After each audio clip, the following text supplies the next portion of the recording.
Mėlyjeji, pradėsime ekskursiją po vieną neeilinį senamiesčio būstą.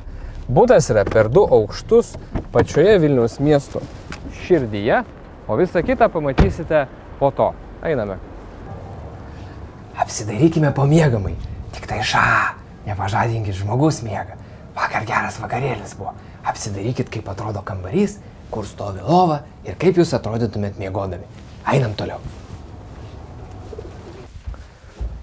O čia svetainė, kuri iš pirmo žvilgsnio gali pasirodyti labai keistai išplanuota, bet anam gale mes turime virtuvę, per vidurį yra valgomojo stalas, o tenais yra darbo vieta. Vienu metu galite dirbti, atrašinėti laiškus, gamintis valgyti, virtis arbatą, keptis kiaušinienę, o garuojančios kavos puodelis arabika jūs pasieks vos per kelias sekundės.